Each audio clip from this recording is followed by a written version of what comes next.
Hello everyone, आज हम लोग सिलेबस पूरा होने के बाद क्लास 10 मैथ के सिलेबस पूरा होने के बाद हम लोग अब टेस्ट की तरफ बढ़ रहे हैं।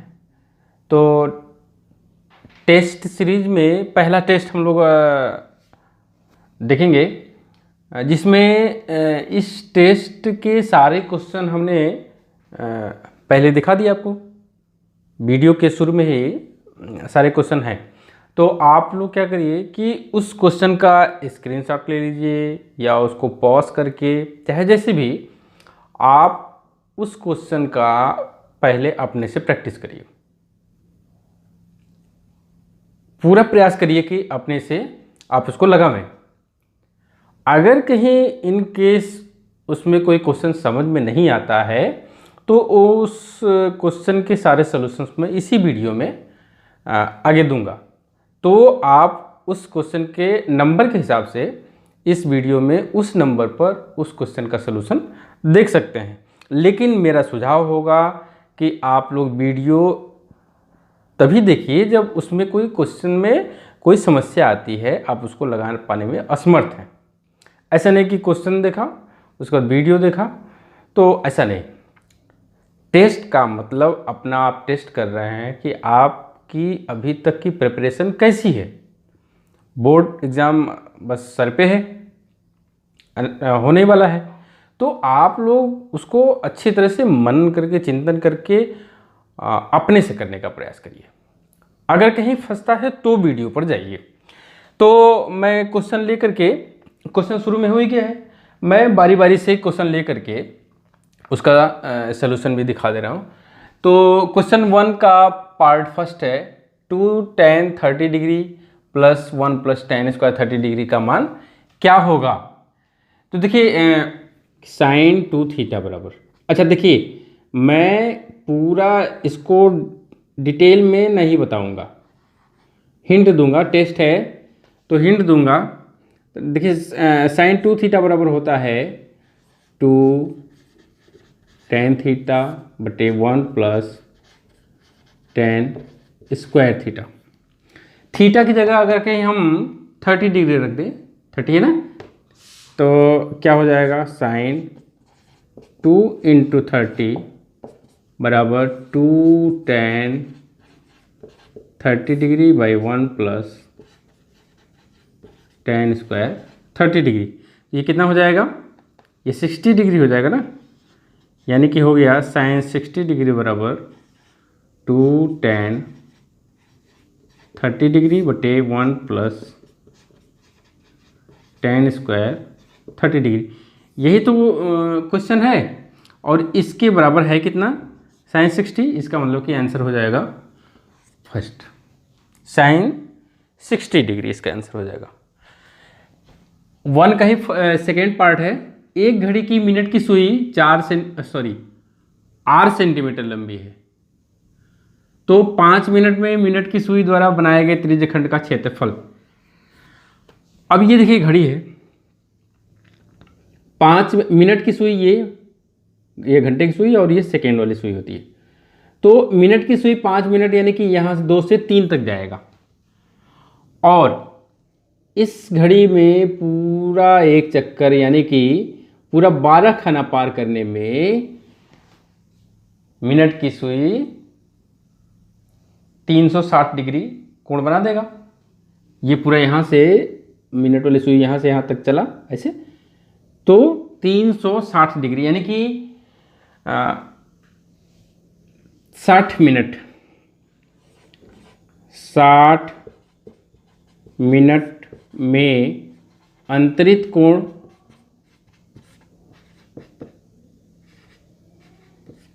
बराबर 360। तो 1 मिनट में 360 बाई 60 डिग्री, इसलिए 5 मिनट में 5 मिनट, हाँ 5 मिनट में क्या हो जाएगा 360 बाई 60 इंटू 5 मीन्स कितना बनेगा 30 डिग्री का एंगल बनेगा। अब 30 डिग्री का एंगल बनेगा तो क्षेत्रफल करा यहाँ से यहाँ तक। तो अगर कहीं हम इसको ऐसे कर दें तो ये त्रिज्यखंड हो जाएगा, है ना, और इसी का क्षेत्रफल ज्ञात करना है।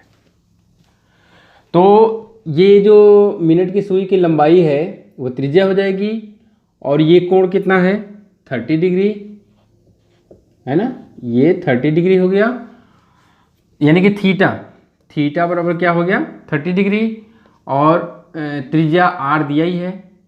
तो क्षेत्रफल त्रिज्यखंड का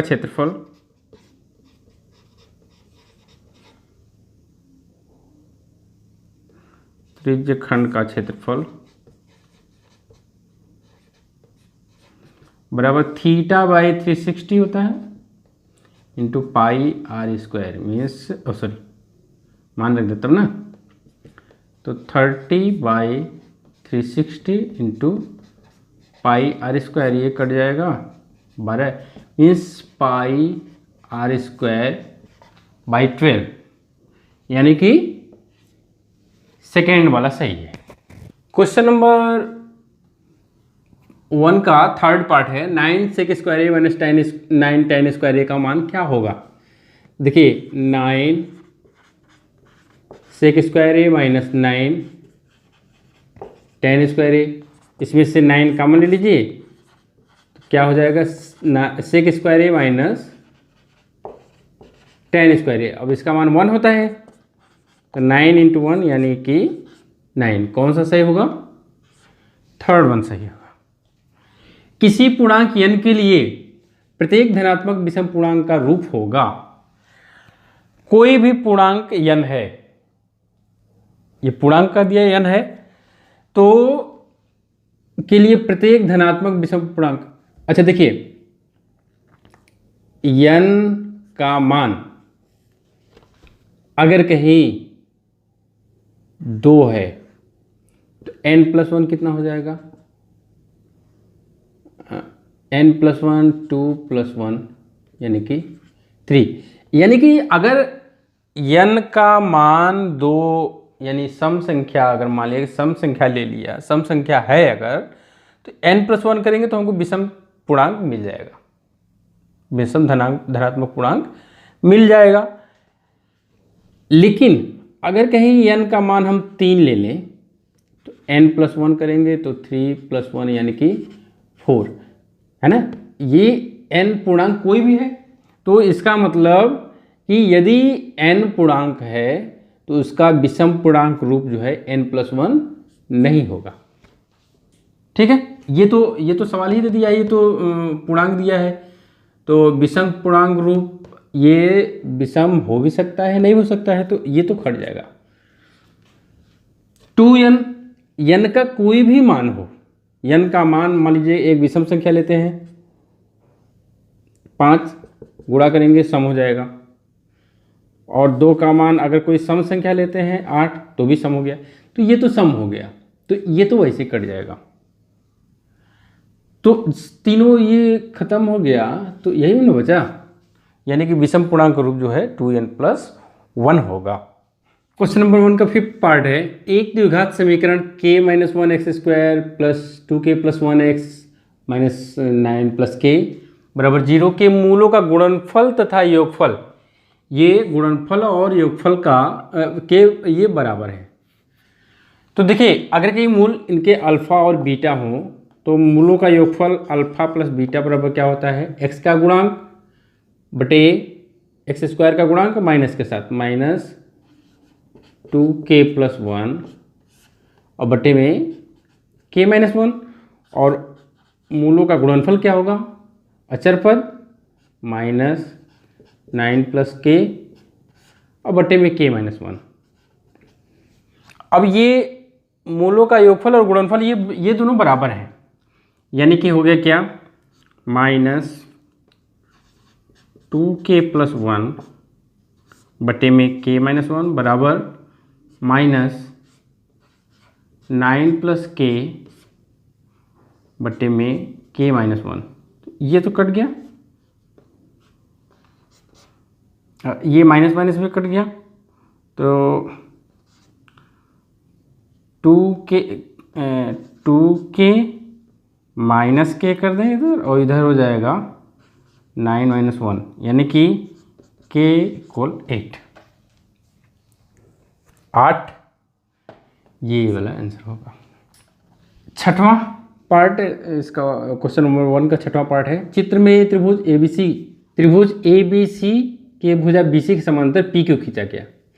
अच्छा देखिए ये समांतर है ना, तो ये कोण इस कोण के बराबर होगा और यह कोण इस कोण के बराबर होगा, है ना। मैं विधिवत लिख नहीं रहा हूँ। तो जब ये कोण इसके बराबर, ये कोण इसके बराबर, तो इसका मतलब दिस इंप्लाइज क्या हो गया, त्रिभुज APQ समरूप त्रिभुज ABC बाई एंगल। तो अच्छा जब ये समरूप हो जाएंगे, जब दो त्रिभुज समरूप होते हैं तो संगत भुजाओं का अनुपात बराबर होता है। तो संगत भुजाओं यानी कि इस भुजा के साथ इसका अनुपात बराबर इस भुजा के साथ इसका अनुपात बराबर होगा। कहने का मतलब PQ बटे BC, PQ छोटा त्रिभुज लिया ना, तो छोटी भुजा फिर AP बटे पूरा BP। तो PQ बाई BC दिया ही है 1/3 बराबर AP बाई BP। इसका मतलब कि अनुपात जो है 1:3 का होगा। ये सेकेंड। देखिए क्वेश्चन नंबर 2 का फर्स्ट पार्ट है, यदि tan थीटा बराबर a/b तो b sin theta minus a cos theta बटे b sin theta plus a cos theta का मान ज्ञात कीजिए। तो देखिए a/b दिया है, तो या तो tan थीटा दिया है, tan थीटा, इसमें हम ऐसा क्या करें कि tan थीटा बन जाए। अगर कि हम यहाँ पर बटे में cos थीटा कर दें, बटे में cos थीटा कर दें तो tan थीटा मिल जाएगा। यानी कि cos थीटा अगर कामा ले लें या अंश और हर में cos थीटा से भाग कर दें, तो जब भाग करेंगे तो क्या हो जाएगा। देखिए मैं लिख नहीं रहा हूँ, मैं बता दिया था कि मैं शॉर्टकट चलूँगा, डिटेल में आप लोग लिख लीजिएगा कि कैसे ये क्या करना है। अंश और हर में cos थीटा से भाग करने पर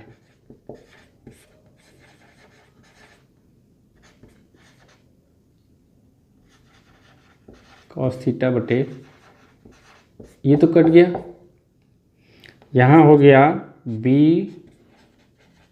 tan थीटा माइनस a बटे b tan theta plus c। अब tan थीटा का मान रख दीजिए तो क्या मिलेगा, b into a/b minus a बटे में b into a/b plus a, ये कट गया, ऊपर हो गया a माइनस a बटे में a प्लस a यानी कि 0/2a बराबर 0 हो जाएगा। ठीक है,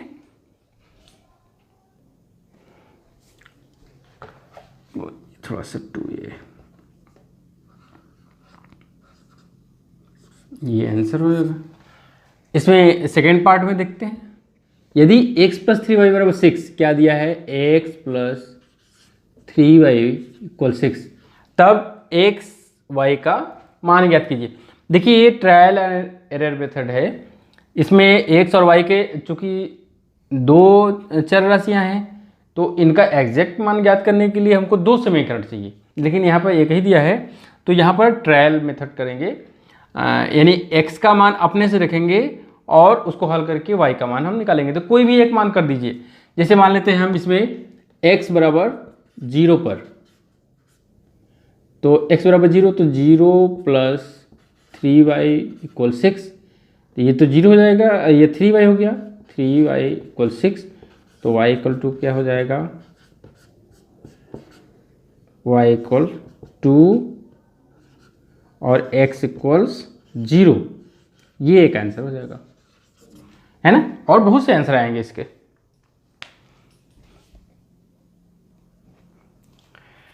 क्वेश्चन नंबर 2 का थर्ड पार्ट है, cos θ / 1 - sin θ + cos θ / 1 + sin θ = 4, जहाँ पर थीटा <90°, यानी थीटा का मान जो है 90 अंश से कम होना चाहिए, थीटा कोण का मान 90 डिग्री से कम होना चाहिए, को हल करना है। तो यहाँ पे देखिए क्या करें, cos θ कम ले लीजिए,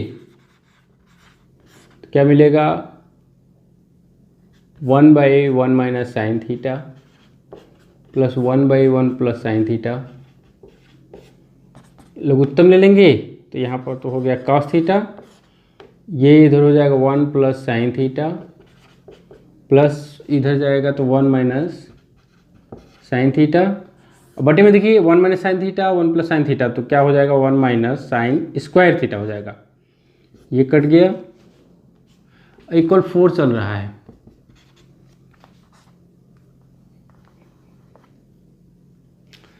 तो ये तो cos² θ हो जाएगा, तो यानी हो गया cos θ बटे cos² θ, और ये 2 हो जाएगा ना, 2 = 4, तो ये तो कट गया, तो cos θ उधर, 4 इधर, कट गया, तो cos θ = 1/2, और ये किसका मान होता है, cos 60 डिग्री का, यानी कि दिस इम्प्लाइज थीटा बराबर क्या होना चाहिए, 60 डिग्री होना चाहिए। ठीक, ये हो गया। अच्छा, इसमें देखिए इतना दिया हुआ है, कह रहा है इसका बहुलक क्या होगा। तो बहुलक का मतलब कि पदों को गिन लेते हैं, जो पद सबसे अधिक बार आया होगा वही बहुलक हो जाएगा। तो बहुलक देखिए, बहुलक बराबर, इसमें देखिए 4 सबसे ज़्यादा बार आया है, 1 2 3 4, और देखिए 3 बार आया है, लेकिन 4 बार आया है, तो बहुलक कितना हो जाएगा, 4, संख्या 4 होगा, ये पद 4 होगा, उसकी संख्या मतलब कितनी बार आया है वो नहीं लिखा जाता है, कौन सबसे अधिक बार आया है उसको लिखा जाएगा। तो ये 4 सबसे अधिक बार आया है, तो ये हो जाएगा आंसर, और यहाँ भी 60 डिग्री हो जाएगा आंसर। क्वेश्चन नंबर 3 का फर्स्ट पार्ट है, √3 + √5 और √5 - √3 का गुणन ज्ञात करना है। तो देखिए √3 + √5 करें या √5 + √3 करें, इनका गुणन करना है। देखिए ऐसे करेंगे, √5 + √3, गुणन का मतलब गुणा का निशान लगा दें, और यहाँ पे है √5 माइनस, अब ये देखिए वर्गांतर विधि a + b और a - b के रूप का है, तो यहाँ हो जाएगा √5 का होल स्क्वायर माइनस √3 का होल स्क्वायर, ये कितना हो जाएगा 5, और ये हो जाएगा 3 2, ये 2 आंसर हो जाएगा। इसमें यदि समीकरण x² + 3x - 2 = 0 का एक हल x = 2 है, तो a का मान ज्ञात कीजिए। देखिए किसी भी समीकरण का कोई हल अगर है तो वह जो मान होता है समीकरण को सेटिस्फाई करता है। तो x = 2 अगर के ही इस समीकरण का हल है तो x = 2 इसको सेटिस्फाई करेगा, यानी x = 2 इसमें रखेंगे तो मान 0 आना चाहिए। तो यहाँ पर लिख देंगे x का मान जब 2 रखेंगे तो 2 का स्क्वायर माइनस 3a इंटू 2 और माइनस 2a बराबर 0। तो ये हो गया 4 माइनस 6a माइनस 2a बराबर 0, यानी 4 माइनस 8a बराबर 0। उधर भेज दें 8a, तो a बराबर क्या हो जाएगा 4/8, यानी a का मान आ जाएगा 1/2। ये आंसर हो जाएगा। क्वेश्चन नंबर 3 का थर्ड पार्ट है, यदि tan a बराबर काट b तो सिद्ध करना है a प्लस बी बराबर 90 डिग्री। देखिए काट b बराबर हो जाएगा 90, अगर कि काट b को tan के फॉर्म में लिखे तो क्या लिखेंगे, देखिए tan a बराबर tan π/2 या 90 माइनस कर दें 90 माइनस बी, ऐसे हो जाएगा ना, tan 90 minus theta cot theta. ठीक है, तो tan हट जाएगा तो a बराबर 90 माइनस बी को इधर ला दिए, a प्लस बी बराबर 90 डिग्री। ठीक है, सिद्ध हो गया। छोटे छोटे क्वेश्चन हैं इसमें। देखिए फोर्थ पार्ट में एक ऊर्ध्वाधर खंभे की ऊंचाई उसकी परछाई के बराबर है। ऊंचाई, खंभे की ऊंचाई और परछाई दोनों बराबर है, तो सूर्य का उन्नयन कोण ज्ञात कीजिए। मान लेते हैं सूर्य का उन्नयन कोण थीटा है, तो त्रिभुज ABC में क्या हो जाएगा tan थीटा बराबर AB/BC बराबर हो जाएगा H/H, कट गया 1।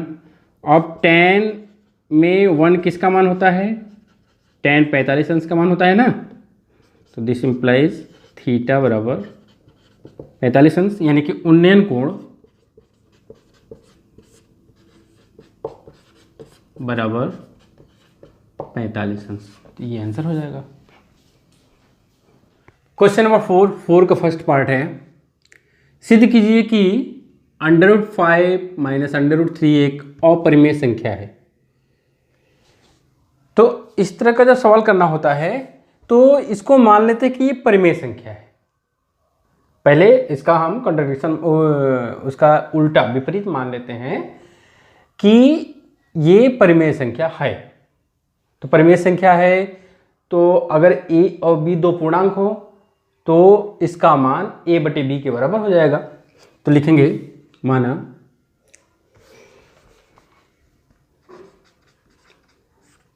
√5 माइनस √3 एक, देखिए मैं बहुत डिटेल में नहीं, मैं पहले ही बता दिया हूँ कि ये टेस्ट है, तो सिर्फ हिंट दूंगा मैं। देखते हैं इसको कितना हल कर पाते हैं, कितना डिटेल हो पाता है। एक अपरिमेय संख्या है तथा a b, जहाँ पर b ≠ 0 पूर्णांक है तो क्या हो जाएगा √5 माइनस √3 बराबर a/b। इसको उधर भेज दीजिए, √5 बराबर a/b प्लस √3, दोनों पक्षों का वर्ग करेंगे तो इधर ऐसे हो जाएगा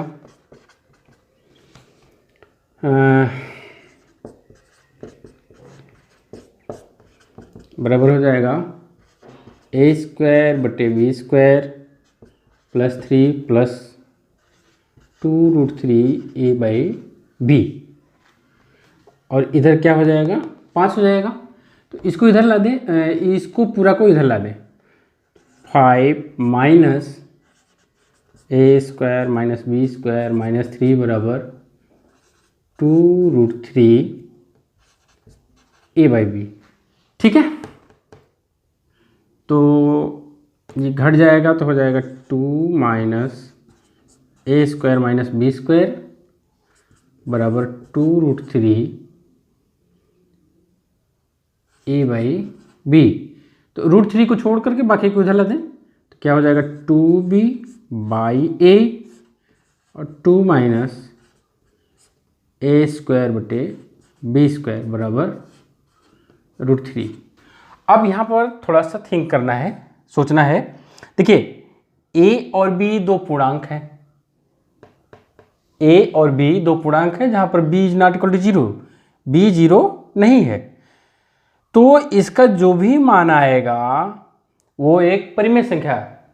परिमेय संख्या, या अगर हम ये कहें कि इसको हल करने पर इसका मान पूर्णांक आएगा, तो कोई भी पूर्णांक हो उसके बटे में 1 कर दीजिए, परिमेय संख्या हो जाएगा। कहने का मतलब कि इधर का जो भी मान आएगा वो एक परिमेय संख्या होगा। ये पूरा क्या हो जाएगा, ये परिमेय संख्या हो जाएगा। और ये क्या होता है, ये क्या हमेशा सिद्ध भी किए हैं कि सिद्ध कीजिए कि √2 अपरिमेय संख्या है, √3 अपरिमेय संख्या है, √5 अपरिमेय संख्या है, √7 अपरिमेय संख्या है। तो यहाँ पर √3 है तो ये अपरिमेय, इधर जो है परिमेय, तो ये विरोधाभास हो गया ना। परंतु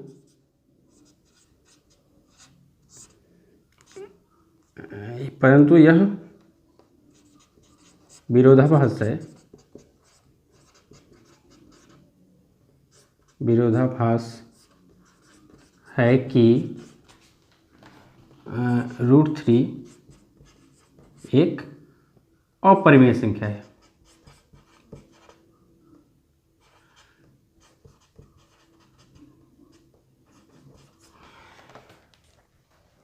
परंतु यह विरोधाभास है कि √3 एक अपरिमेय संख्या है। देखिए √3 एक अपरिमेय संख्या होती है, लेकिन यहाँ पर क्या बता रहा है, ये परिमेय संख्या के बराबर इसको बता रहा है ना, ये परिमेय संख्या है, उसके बराबर √3 है।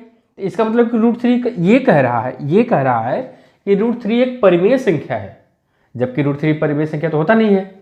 इसीलिए यह विरोधाभास है कि √3 एक अपरिमेय संख्या है। ये कह रहा है कि ये बता रहा है कि √3 एक अपरिमेय संख्या नहीं है बल्कि परिमेय संख्या, यहाँ से बता रहा है, तो विरोधाभास है।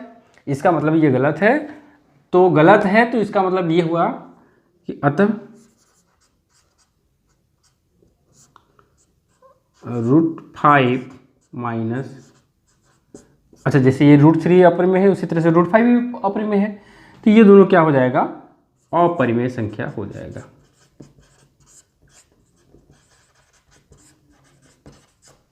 ठीक, ये हो गया, सिद्ध हो गया। अब क्वेश्चन नंबर 4 का सेकंड पार्ट है, एक आयताकार बाग जिसकी लंबाई चौड़ाई से 4 मीटर अधिक है। देखिए एक आयताकार बाग ले लेते हैं,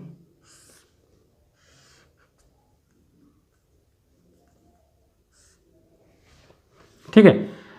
अगर कहीं जिसकी लंबाई चौड़ाई को अगर हम x मान लें, तो कह रहा है कि लंबाई चौड़ाई से 4 मीटर ज़्यादा है। चौड़ाई अगर x है तो लंबाई इससे 4 ज़्यादा, यानी कि x + 4 मीटर हो जाएगा, ठीक है। का अर्ध परिमाप देखिए इस आयत का परिमाप लेना होगा तो ये प्लस ये प्लस ये प्लस ये, यानी x plus this plus x plus ये वाला पूरा परिमाप। लेकिन अर्ध परिमाप यानी आधा, तो इसको प्लस इसको कर देंगे, हो जाएगा। तो यहाँ पे लिखेंगे अर्ध परिमाप बराबर हो जाएगा x प्लस 4, ये है 36 के बराबर, यानी हो जाएगा 2x, 4 को उधर भेज दें तो 36 में से 4 घट जाएगा तो 32, यानी x बराबर कितना हो जाएगा 32/2, 16। चौड़ाई कितना हो गया 16, तो x + 4 ये चौड़ाई है बराबर चौड़ाई, तो लंबाई क्या है, लंबाई बराबर है x + 4, है ना। तो ये हो जाएगा 16 + 4 बराबर 20 मीटर। यानी कि ऐसे करेंगे, चौड़ाई बराबर 16 मीटर, लंबाई बराबर 20 मीटर, ये दोनों आंसर हो जाएंगे। क्वेश्चन नंबर 4 का थर्ड पार्ट है, x - y बराबर 13 बराबर √x + √y, इसको हल करना है। तो देखिए x - y बराबर भी 13 है और √x + √y बराबर भी 13 है। दो समीकरण दिया हुआ है, यहाँ पर हो जाएगा x - y बराबर 13 समीकरण नंबर 1, और √x प्लस √y बराबर भी 13 है। ये हो गया समीकरण नंबर 2।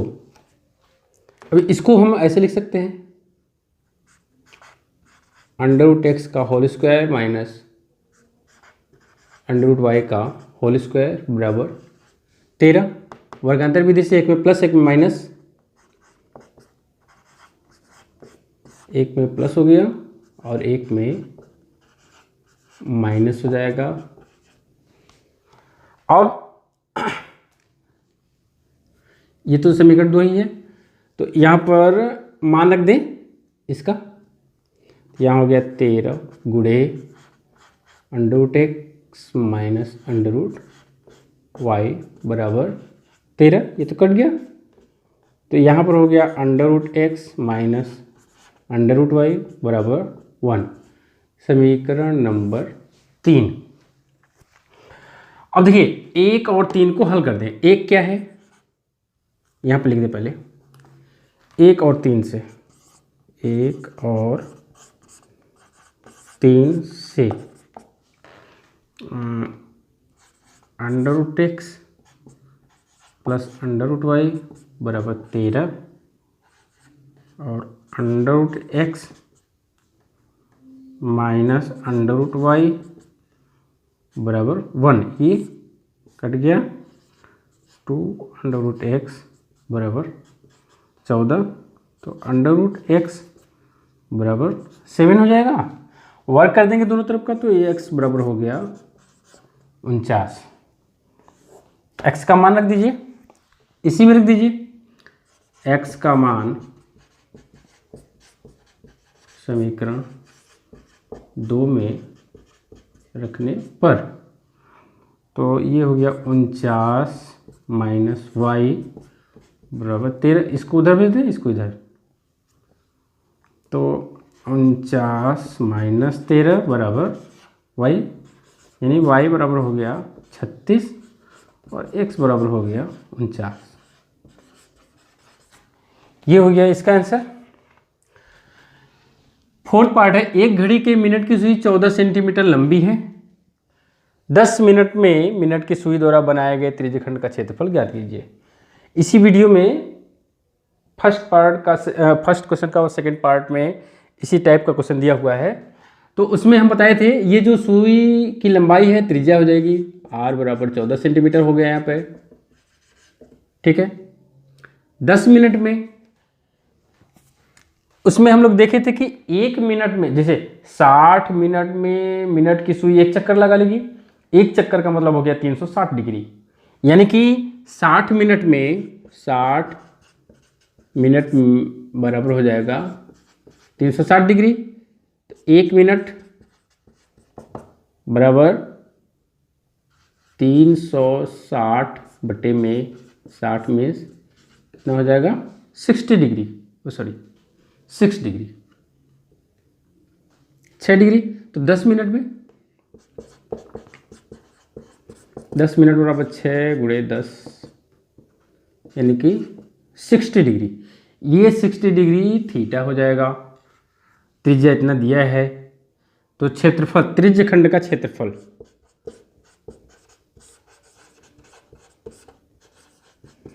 त्रिज्यखंड का क्षेत्रफल बराबर हो जाएगा theta by 360 pi r square.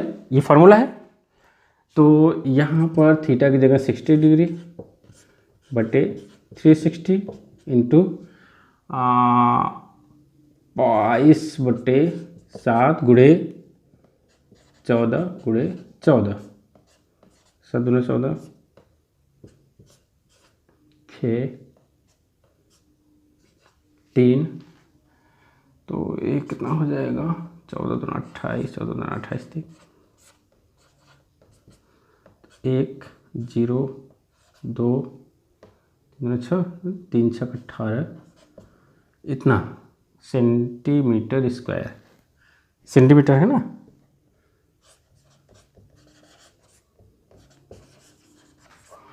ये हो जाएगा आंसर।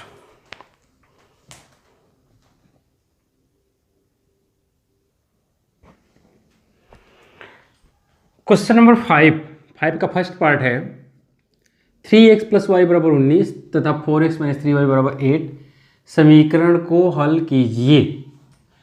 देखिए समीकरण को हल कीजिए कहा है तो ये प्रतिबंध नहीं रखा है कि आप इसको विलोपन से करिए या प्रतिस्थापन से करिए या वज्रगुणन विधि से। तो मुझे तो सबसे अच्छा लगता है विलोपन विधि, मुझे लगता है आपको भी लग रहा होगा कि विलोपन विधि सबसे अच्छा है। तो नहीं दिया है तो उसका लाभ हम लोग उठा लें और इसको विलोपन विधि से कर देते हैं। तो ये हो गया 3x + y = 19 समीकरण नंबर 1 और 4x - 3y = 8 समीकरण नंबर 2। तो अगर समीकरण नंबर 1 में 3 से गुणा करके इसके साथ जोड़ दें तो ये कट जाएगा। तो लिखेंगे समीकरण, चलिए हम लिखेंगे नहीं, हिंट है तो हिंट की तरह होना चाहिए। इसमें 3 से गुणा कर देंगे तो 9x + 3y = 57। यहाँ हो गया 4x - 3y = 8 कट गया। यहाँ हो गया 13x = 65। दिस इम्प्लाइज x बराबर कितना हो जाएगा 5। x का मान रख दे, किसी में रख दे, एक में रख दे। तो 3 × 5 लिखेंगे यहाँ पर लिखेंगे। मैं देखिए मैं एकदम शॉर्टकट बता रहा हूँ, आप लोग ऐसा नहीं कि जैसे मैं बता रहा हूँ बस एकदम वैसे करिए, आप लोग डिटेल में करेंगे। मैं यहाँ पे इसलिए हिंट लिख दिया हूँ, ये हिंट है ना। तो यह मान रखेंगे 3 × 5 + y = 19। तो 15 + y = 19 उधर भेज देते हैं। तो y बराबर क्या हो जाएगा 19 - 15 या y = 4 और x = 5। ये हाँ, तो ये हो गया, हमने फिगर बना दिया। एक ठोस एक अर्धगोले पर खड़े एक शंकु के आकार का है। एक ठोस है, ये अर्धगोला है, उस पर एक शंकु है, ठीक है ना। ये एक साथ ज्वाइंट है जिनकी त्रिज्याएं 1 सेंटीमीटर, यानी कि शंकु की त्रिज्या भी 1 सेंटीमीटर और अर्धगोले की त्रिज्या भी 1 सेंटीमीटर है। यहाँ पर लिख दे 1 सेंटीमीटर, ठीक है। तथा शंकु की ऊंचाई उसकी त्रिज्या के बराबर है। अच्छा, जैसे शंकु की त्रिज्या 1 सेंटीमीटर तो ऊंचाई भी 1 सेंटीमीटर ही हो जाएगा। इस ठोस का आयतन पाई के पदों में ज्ञात कीजिए। बड़ा सिंपल है। तो यहाँ पर लिखेंगे शंकु की त्रिज्या r बराबर कितना है 1 सेंटीमीटर, शंकु की ऊंचाई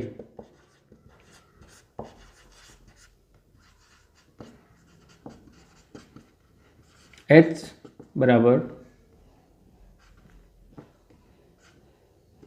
1 सेंटीमीटर, अर्धगोले की त्रिज्या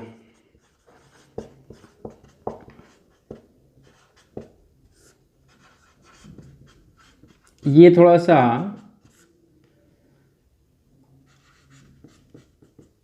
5 नंबर के क्वेश्चन के लिए, 4 नंबर के क्वेश्चन के लिए थोड़ा सा इजी है, लेकिन कभी कभी पेपर सेटिंग में एक इजी और टफ करके कॉम्बिनेशन बना रहता है। ये भी 1 सेंटीमीटर है। तो ठोस का आयतन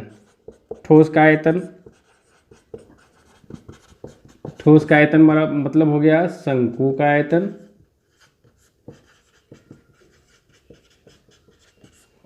प्लस अर्धगोले का आयतन।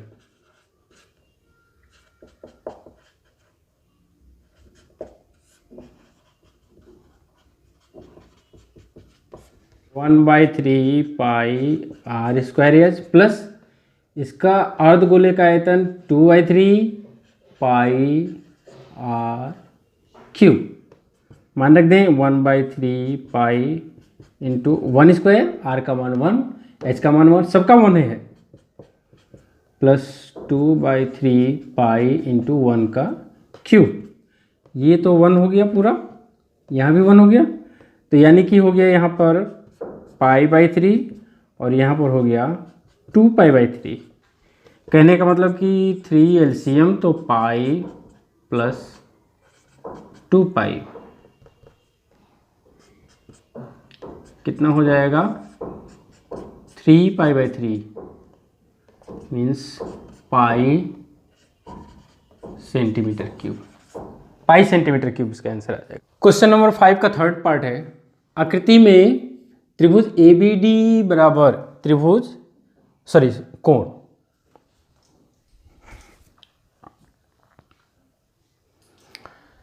क्वेश्चन नंबर 5 का थर्ड पार्ट है। आकृति में कोण ABD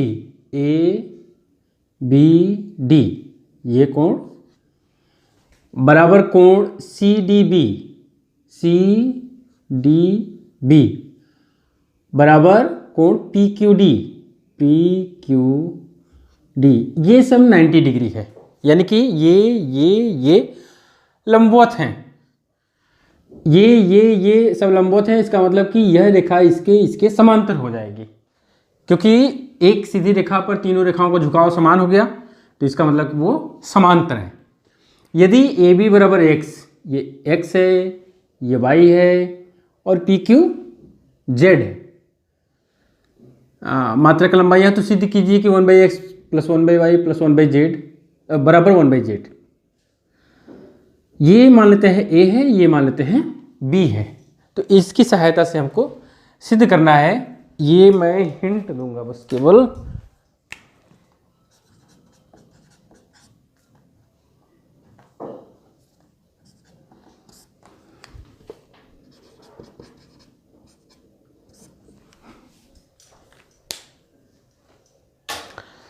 तो देखिए, त्रिभुज ABD और PQD में देखा जाए, त्रिभुज ABD और त्रिभुज PQD में देखिए, ये कोण दोनों त्रिभुजों के लिए उभयनिष्ठ है। ABD में D आ रहा है, PQD में भी D आ रहा है। इसका मतलब यह कोण दोनों में उभयनिष्ठ हो गया। और चूंकि यह यहाँ लिख देंगे PQ पैरेलल टू AB, इसका मतलब कि यह कोण इस कोण के बराबर होगा और ये उभयनिष्ठ होगा। तो इसका मतलब कि दिस इंप्लाइज त्रिभुज ABD समरूप त्रिभुज PQD बाई AA। अब सब समरूप हो गया तो संगत भुजाओं का अनुपात बराबर होगा, यानी PQ बटे AB। हम देखिए भुजाओं त्रिभुज के 3 भुजाएं हैं, तो हम उन भुजाओं का अनुपात लेंगे जिनका मान हमको पता है। तो इस त्रिभुज में इसका मान पता है, Z दिया है, इसका मान हम मान लिए हैं तो भी पता हो गया। ये नहीं पता है तो इसको हम नहीं लेंगे। बड़े वाले त्रिभुज में यानी ABD में x पता है, ये इन दोनों को जोड़ देंगे तो ये पता है। इसका मतलब कि इसको हमको नहीं लेना है।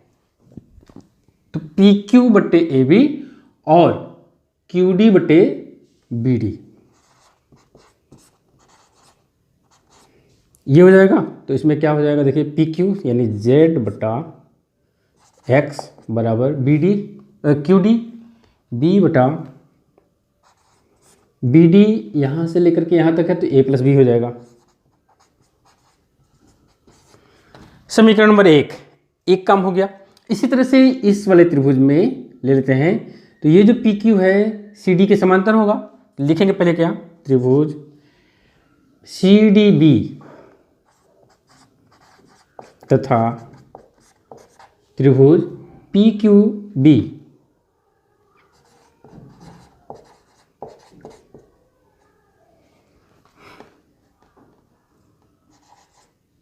में PQ बटे, देखिए इस त्रिभुज, ये छोटा त्रिभुज है और ये पूरा बड़ा त्रिभुज है, इसका बटे में इसका कर देंगे। PQ बटे CD बराबर ये बटा पूरा, यानी BQ बटे BD। पी क्यू जेड बटे सी डी वाई बराबर ए बटे ए प्लस बी। ये समीकरण नंबर 2। तो हमको लाना क्या है, 1/x प्लस 1/y। इसको जोड़ दीजिए 1 + 2 से, तो हो जाएगा z/x प्लस z/y बराबर b बटा a plus b plus a बटा a प्लस बी। यहाँ देखिए z कामन ले लेंगे तो 1/x प्लस 1/y बराबर a प्लस बी लघुत्तम ले लीजिए, तो ऊपर हो जाएगा b प्लस a, यानी ये कट गया तो ये 1 हो गया। दिस इम्प्लाइज क्या हो जाएगा, this implies 1/x plus 1/y, इधर 1 है ना, ये z बटे में आएगा तो 1/z हो जाएगा। प्रूफ सिद्ध हो गया। चलिए 4th पार्ट में देखते हैं। दो संख्याओं का अंतर 26 है और एक संख्या दूसरी संख्या की 3 गुनी है, संख्याएं ज्ञात कीजिए। तो मान लेते हैं दो संख्या x y है, माना संख्याएं x तथा y है। तो अंतर जहाँ अंतर निकालना है ना, तो जहाँ पर हम मान लेते हैं x is greater than y, s y से बड़ा है, तो x में से y को घटाएं, x माइनस वाई, और ये मान आ जाएगा 26, समीकरण नंबर 1। दूसरा कह रहा है एक संख्या दूसरी संख्या की 3 गुनी है। 3 गुना कौन होगा, जो बड़ा होगा, छोटे वाले का ना 3 गुना बड़ा होगा, तो x बड़ा होगा y से। इसका मतलब कि x का मान जो है y के मान का 3 गुना है, ठीक है, यानी x माइनस 3y बराबर 0। ये चीज़ समझ में आया भाई? देखिए हमने यहाँ पर कहा कि x is greater than y, x बड़ा है y छोटा है। इसका मतलब जब एक संख्या दूसरी की 3 गुनी है, कहने का मतलब कि अगर एक 2 है दूसरा 6 होगा, तो 6 बराबर क्या होगा, 2 में 3 का गुणा करेंगे ना, छोटी वाले में 3 का गुणा कर देंगे तो बड़ी वाले के बराबर हो जाएगा। तो छोटा है y, बड़ा है x, तो छोटे में 3 का गुणा कर देंगे तो वो बड़े वाले के बराबर हो जाएगा, ठीक है। इसको अब ये इसमें इसको घटा दें, 1 - 2 से क्या हो जाएगा, x माइनस वाई बराबर 26 और x माइनस 3y बराबर 0, प्लस माइनस कट गया, 2y इक्वल्स 26, तो y बराबर हो गया 13। y का मान रख दे किसी में, तो x माइनस वाई का मान 13 बराबर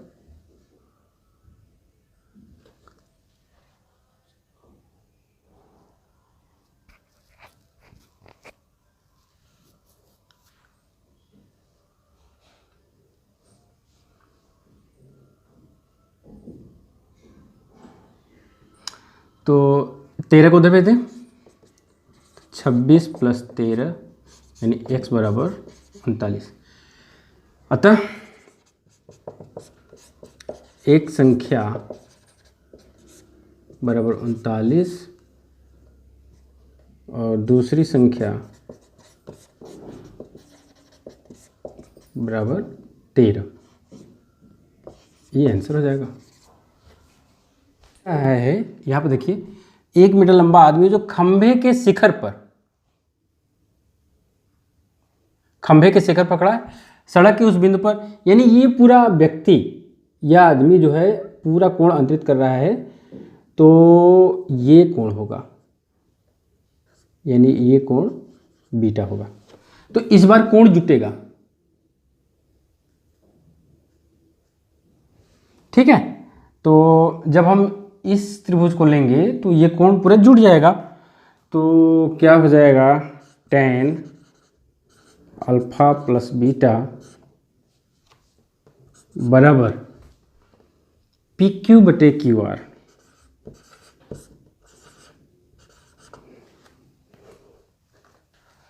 तो tan अल्फा प्लस बीटा बराबर पी क्यू।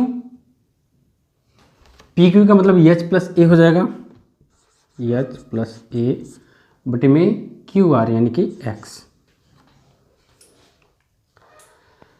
ठीक है, ये हो गया समीकरण नंबर 2। क्या करें ना, इसमें इसका भाग कर दें तो क्या हो जाएगा, सॉरी tan अल्फा बटे tan अल्फा प्लस बीटा बराबर एच बटे एक्स बटे में एच प्लस ए बटे में, ये तो कट गया, इसका इधर गुणा कर दें, एच प्लस ए tan अल्फा बराबर H tan alpha plus beta गुणा कर दें, एच tan अल्फा प्लस ए tan अल्फा बराबर H tan alpha plus beta. ठीक है, एच को एक तरफ ले जाओ उधर, ए tan अल्फा बराबर एच कॉमन ले लेंगे तो क्या मिलेगा हमको, tan alpha plus beta minus tan alpha, ये बड़ा ब्रैकेट लगा देते हैं।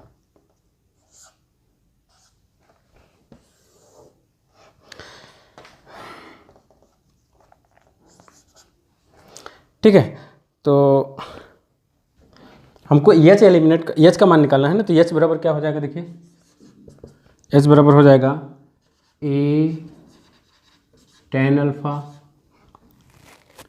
बटे में tan, इसको ऐसा कर दें साइन अल्फा प्लस बीटा बटे cos alpha plus beta minus sine alpha बटे कास अल्फा कर दें, तो क्या हो जाएगा, देखिए ए tan अल्फा बटे में लघुत्तम ले लेंगे तो क्या हो जाएगा, sine alpha plus beta cos alpha minus sine alpha cos alpha plus beta बटे में क्या हो जाएगा,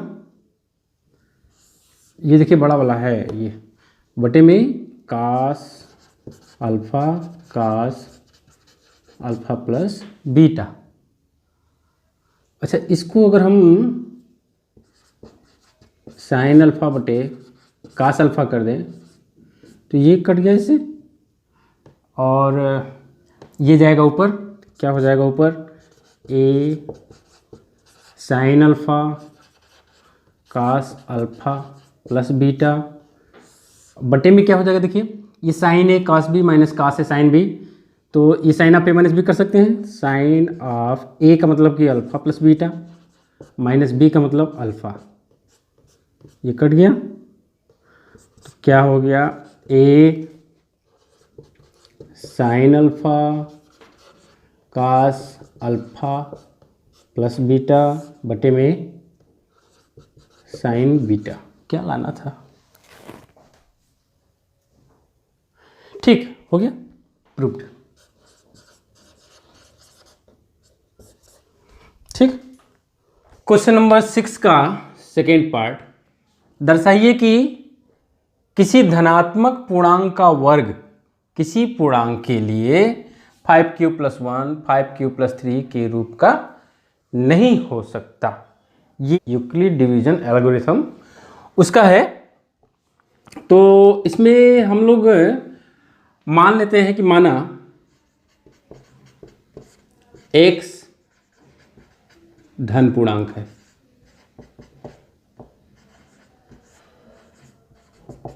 ठीक है। अब x किस रूप का हो सकता है, x जो है किस रूप का हो सकता है, तो 5m + r। इसमें देखिए ना, ये जो x होता है ये भाज्य है, मतलब इसमें भाग दिया जाता है, ये भाजक, इसी से भाग देते हैं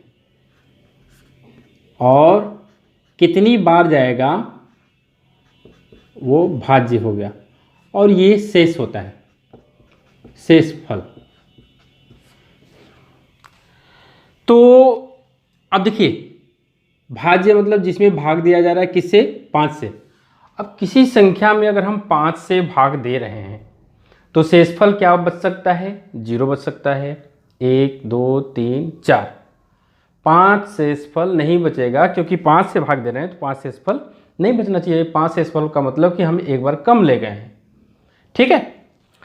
तो यहां r का मान क्या हो सकता है, r का मान 0 से बड़ा या उसके बराबर भी हो सकता है, लेकिन 5 से कम होना चाहिए। तो संख्याएं क्या मिल जाएंगी, x जो है, x किस तरह से मिल जाएगा, 5m, r का मान जब 0 होगा तो, r का मान जब 1 हो जाएगा तो 5m + 1, r का मान 2 हो जाएगा तो 5m + 2, 3 हो जाएगा तो 5m + 3, और 4 हो जाएगा तो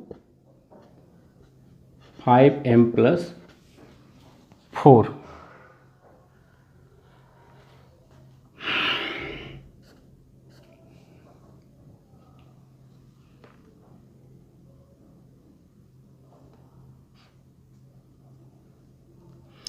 अब क्या कर रहा है कि धनात्मक पूर्णांक का वर्ग, यानी कि इनका वर्ग करना है और करके ये देखना है कि ये किस रूप का हो सकता है। तो यहाँ पर देखिए, x² करें पहले इसके लिए, 5m² का होल स्क्वायर, यानी कि हो गया 25m²। इसको ऐसे कर दें 5 × 5m²। इसको अगर q मान लें तो ये हो जाएगा 5q की तरह का, ये 5q हो गया। जहां आप लिखेंगे, जहां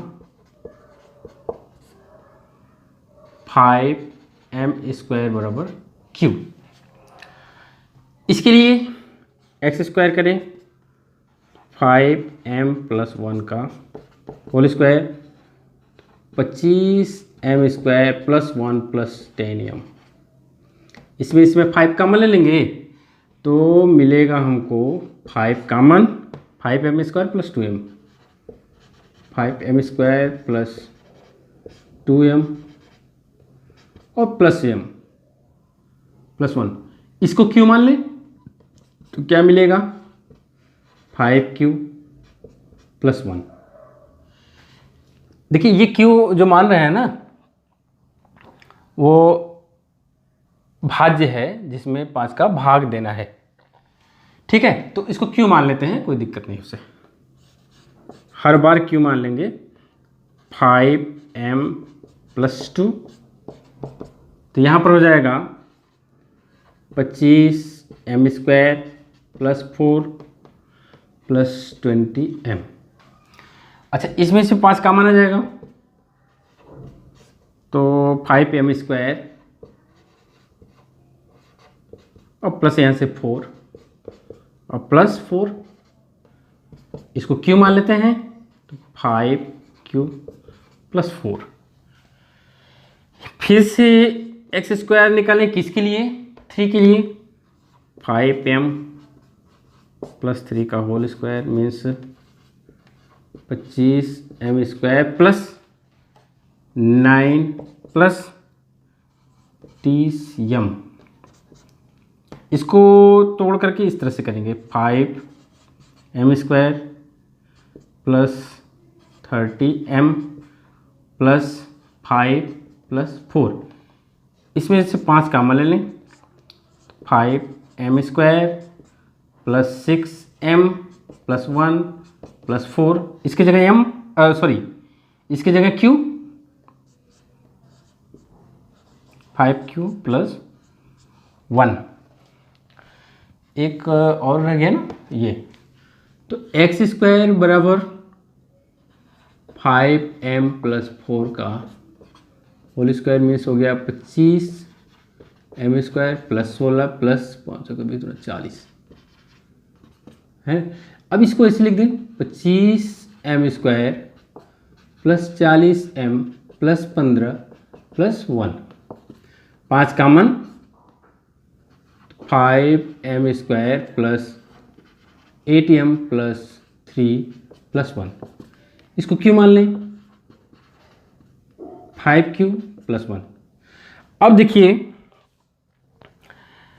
अगर कहीं हम 5q plus 1, 5q plus 2, 5q plus 3, 5q plus 4 में देखें कि किस किस रूप में वर्ग मिला हुआ है, तो एक तो 5q मिल गया, 1 मिल गया, 4 मिल गया, सॉरी ये 4 मिल गया, यहाँ पे देखिए 1 वाला मिला, 4 वाला मिला, 0 है, फिर 1 मिला, फिर 1 मिला, क्या क्या नहीं मिला 2 नहीं मिला, 2 और 3 नहीं मिला है। तो हम कह सकते हैं ना कि किसी भी धनात्मक पूर्णांक का वर्ग 5q प्लस 2 और 5q प्लस 3 के रूप का नहीं हो सकता है। देखिए ये कंडीशन और ये कंडीशन नहीं मिला है, ये मिल गया, ये मिल गया, ये मिल गया, है ना, ये +1 +4 फिर +1 +1 ये सब मिल गया, लेकिन ये दोनों नहीं मिले, तो हम कह सकते हैं कि 5q प्लस 2 और 5q प्लस 3 के रूप का नहीं हो सकता है। तो ये सिद्ध हो गया।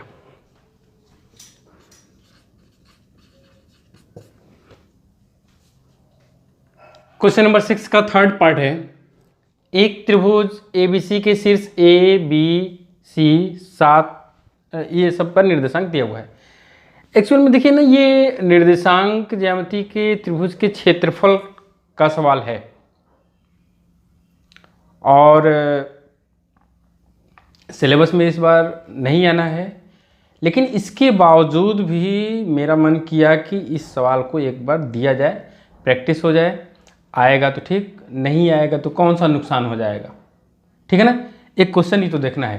तो इसको हम दे दिए हैं, आप लोग इसको देख लीजिएगा, बाकी आप प्रैक्टिस करें न करें इस सवाल से बहुत ज़्यादा फर्क नहीं पड़ना है, क्योंकि सिलेबस से कटा हुआ है, आने की संभावना न के बराबर है।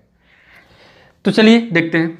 यहाँ देखिए कह रहा है कि भुजाओं AB और AC को D और E पर प्रक्षेप करती हुई एक रेखा इस प्रकार खींची गई है कि AD बटे AB और AE बटे AC एक संबंध 1/4 है। यानी कि देखिए इसको जब ले लेंगे AD/AB बराबर 1/4, इसको लेंगे तो देखिए 4AD बराबर AB और AB बराबर क्या है AD प्लस BD, है ना।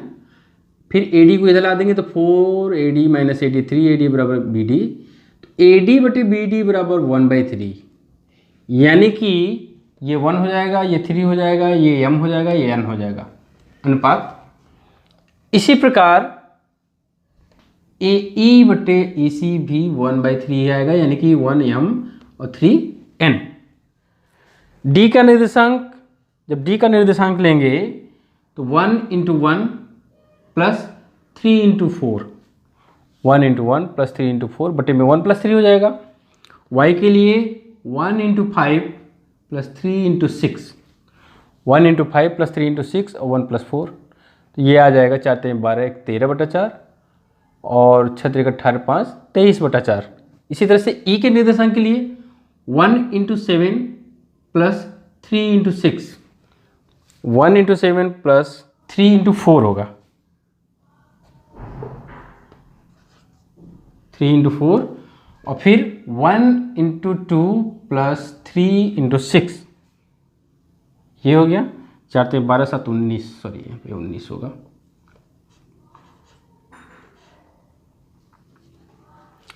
और ये 6 × 3 = 18, तो 20/4, ठीक है। अब त्रिभुज ADE का क्षेत्रफल इसको पूछ रहा है ना, तो ADE का क्षेत्रफल निकालने फार्मूला हो गया, ये मान रख दें 1/2 x1 4, x2 y2 x3 y3, तो x1 कितना है 4, y2 minus y3 23/4 -20/4 plus x2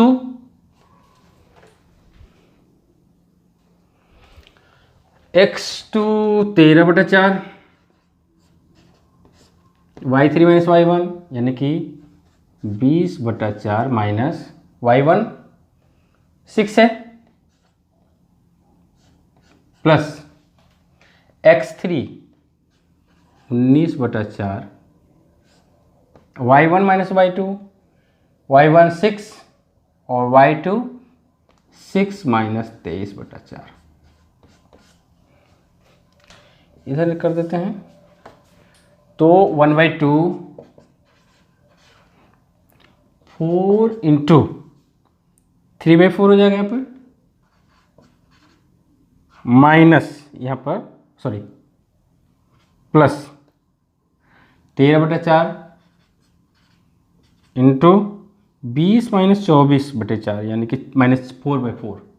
अच्छा यहाँ पर तो कर ही देते हैं -4/4 प्लस 19/4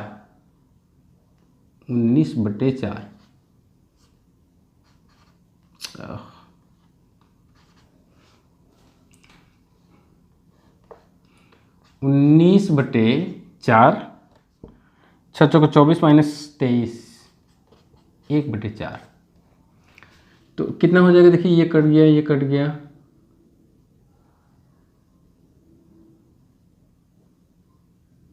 ये तो ऐसे कट गया और ये हो गया 16 तो 1/2 3 माइनस 13/4 प्लस 19/16 तो कितना हो जाएगा 1/2 16 48 माइनस 52 प्लस 19 तो कितना हो जाएगा 48 19 67 में से 52 घटेगा तो 15 तो हो गया ऊपर 15 नीचे 2 और 16 गुणा कर देंगे तो 32 15/32 वर्ग इकाई। फिर क्या कर रहा है त्रिभुज ADE के क्षेत्रफल ज्ञात कीजिए और इसकी तुलना त्रिभुज ABC के क्षेत्रफल से कीजिए। कहने का मतलब कि हमको अभी पहले त्रिभुज ABC का क्षेत्रफल निकालना होगा। तो त्रिभुज ABC का क्षेत्रफल x1 y1 दिया ही है, इसको मान लो x2 y2 और x3 y3। तो त्रिभुज यहाँ पे लिखेंगे त्रिभुज ABC का क्षेत्रफल बराबर 1/2 मैं डायरेक्ट फार्मूले में रख रहा हूँ 1/2 x1 यानी 4 y2 minus y3 5 minus 2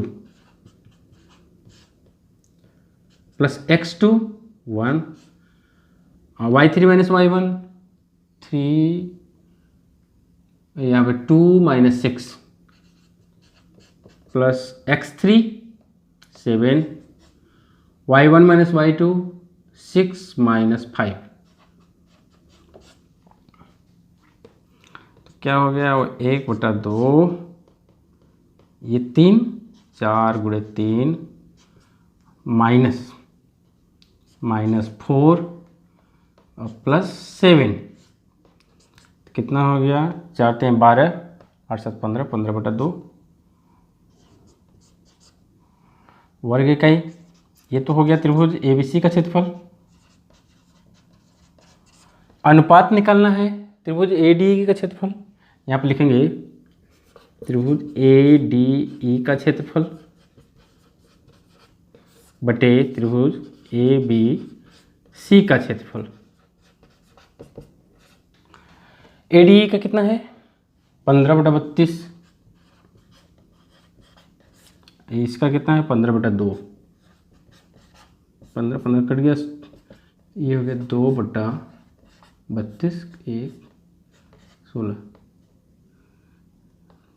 this implies ये इस अनुपात में हो गया 1 16 और क्षेत्रफल 15/32।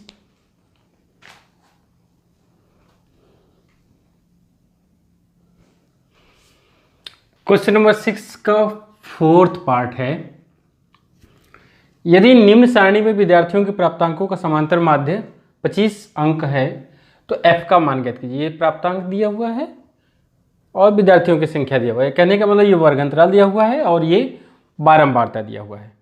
ये वर्ग अंतराल हो गया और ये बारंबारता हो गया। तो देखिए समांतर माध्य निकालने के लिए फॉर्मूला जो होता है वो सिग्मा एफ एक्स बटे सिग्मा एफ होता है। एक्स चाहिए ना, एफ तो है, एक्स चाहिए तभी ना एफ एक्स करेंगे, एफ में एक्स का गुणा करेंगे। एक्स कहाँ से मिलेगा, यहाँ पर लिख देते हैं एक्स और यहाँ हो जाएगा एफ गुणे एक्स। एक्स कहाँ से मिलेगा, बारंबारता की निम्न और उच्च सीमा को जोड़ करके आधा कर देते हैं। 0 + 10/2 यानी कि 5। और देखिए अंतराल कितने का है, 10 का है ना, तो बस 5 5 10 10 जोड़ते जाइए। 10 5 15, 15 10 25, 10 35 और 10 45। ठीक है, गुणा कर दीजिए।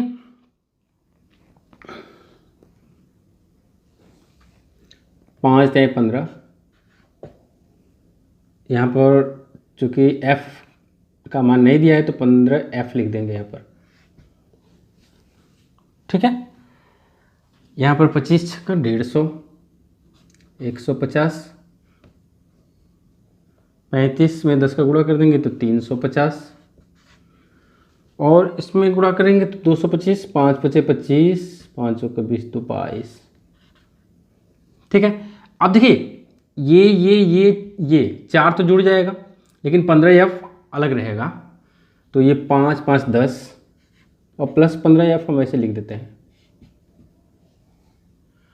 तो 5 और 5 10, फिर 2 1 3, 5 8, 5 13, 1 14, हासिला 1 3 3 6 1 7। ठीक है, ये 740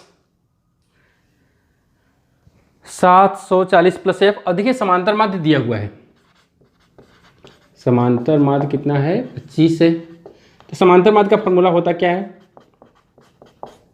समांतर माध्य बराबर सिग्मा, ये देखिए सिग्मा एफ एक्स है, ये सिग्मा एफ एक्स है, यहाँ पर जोड़ देंगे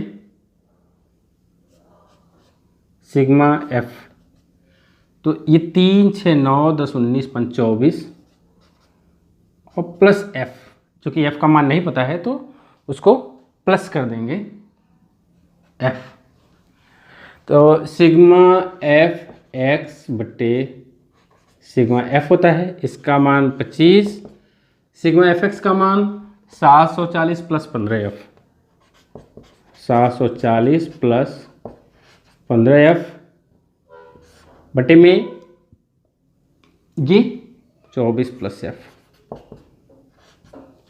इसका इधर गुणा करेंगे तो 25 चौका 100, 25 दूना 50 10 60 और प्लस 25f, इधर 740 प्लस 15f। अब क्या करना, 15f को इधर और इसको उधर, तो ये 25f माइनस 15f बराबर 740 माइनस 600, 10f बराबर 140, f बराबर 140 बटे 10। f का मान कितना हो जाएगा, f बराबर 14 हो जाएगा इसका आंसर। क्वेश्चन नंबर 7 का फर्स्ट है,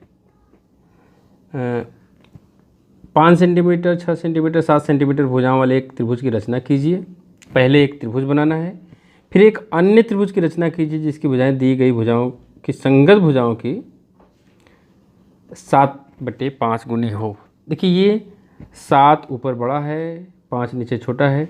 तो ये जब हम एक्सरसाइज 11B हम लोग देख रहे थे तो उसमें इसकी चर्चा हुई थी कि ऊपर जो है नया वाला त्रिभुज बनता है, नीचे पुराने वाले त्रिभुज की भुजा होती है। तो ये जो अनुपात दिया हुआ है ये कह रहा है कि दिए गए त्रिभुज से बड़ा त्रिभुज बनाइए। तो ये 7 सेंटीमीटर हो गया, मान लेते हैं त्रिभुज की पहले रचना करें तो ये ए भी हमने 7 सेंटीमीटर ले लिया। और एक भुजा होगी 5 सेंटीमीटर, एक भुजा होगी 6 सेंटीमीटर, तो 5 5 ले लिया, 5 इधर से काट देते हैं।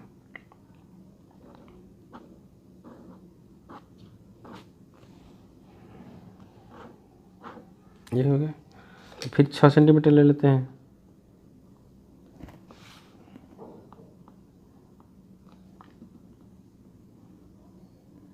छः सेंटीमीटर यहाँ से।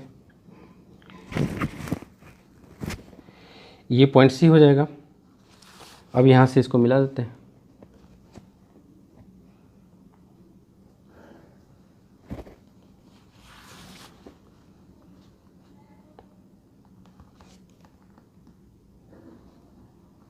ये हो गया। ये तो त्रिभुज, ये हो गया 5 सेंटीमीटर और ये हो गया 6 सेंटीमीटर। ये तो त्रिभुज हो गया जो दिया हुआ है। जो हमको बनाना है वो इस त्रिभुज से बड़ा त्रिभुज बनेगा। तो हम क्या करें ना, इस भुजा को और इस भुजा को बढ़ा देते हैं। बढ़ा करके अपने मन से जितना हो उतना बढ़ा दीजिए यहाँ तक। इसको भी बढ़ा देते हैं।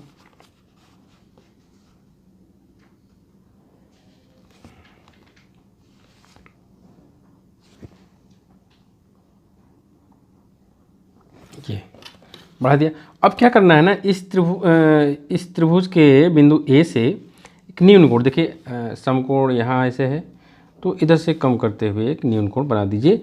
ज़रूरी नहीं है कि आप उसको नाप करके, या ऐसा करिए 60 अंश का एक कोण बना दीजिए।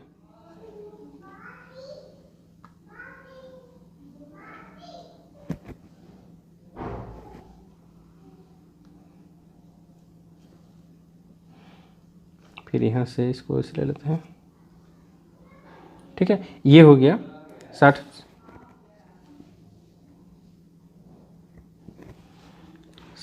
अंश।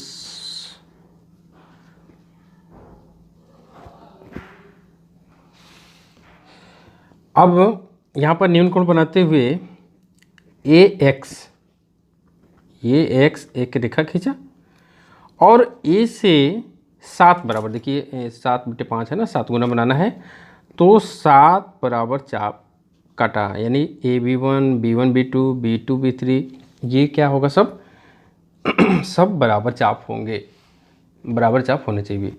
तो अब करना क्या है, देखिए नीचे वाली भुजा जो है वो 5 के है, 5 के अनुपात में है, और हमको जो बनाना है वो 7 के अनुपात में। तो हम क्या करें, यहाँ का जो B5 है उसको B से मिला देते हैं। B5 को B से मिलाया, जैसे जैसे देखिए कर रहे हैं ना, उसी तरह से रचना भी लिखनी होगी।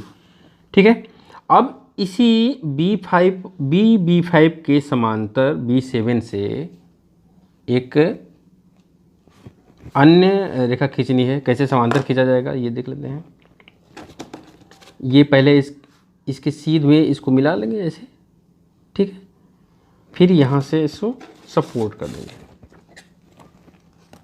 यहाँ से इसे सपोर्ट दे देंगे, खिसका करके B7 तक लाएंगे।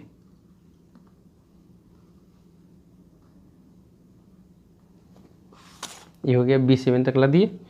अब B7 से रेखा खींच देंगे,